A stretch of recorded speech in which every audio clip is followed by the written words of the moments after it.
President Emerson Mnangagwa was Saturday outshined by the former First Lady Grace Mugabe, overshadowed at the funeral of Namibia's late founding president, Sam Nujoma. Sandabna mashoko budanyi kwa chinzi aiwa Grace outshines Mnangagwa at Sam Nujoma funeral. Mashoko aboda achitenderera aiwa achimeka my headlines mzala nazo nebo subscribe like on the bell icon. Tipina mzala nas too much wakuna mdanyura chiti. Grace's presence reignited discussions about the enduring legacy of her husband, Alaji Mugabe, and his close ally Nujoma.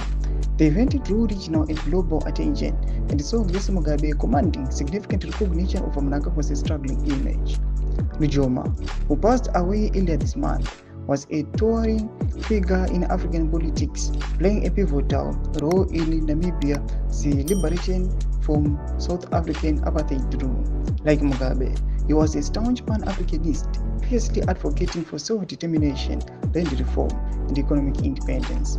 The two leaders shared more than just a close personal bond.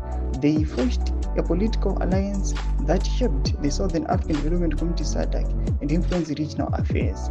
Both defied Western influence, prioritizing indigenous empowerment over international pressures. Their vision of Pan-African solidarity, though at times controversial, cemented their reputations as liberation icons.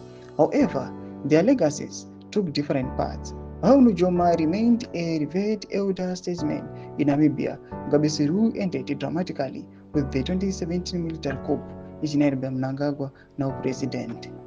Since then, Mnangagwa struggled to manage Mugabe's enduring political influence in Zimbabwe. Thomas Kwanobudanyogwa panapa wanachona kuti this funeral niyas kuexpose chokwadi and the difference between the Mugabe era and the Mnangagwa era. Wanachona kuti this Mnangagwa era iri ku attribute ichona kunzi any massive suffering. But zamafunguro muri kudai pamusoro pechitu pechi. Nango message medu zamafunguro enyu musana subscribe like turn on the bell icon.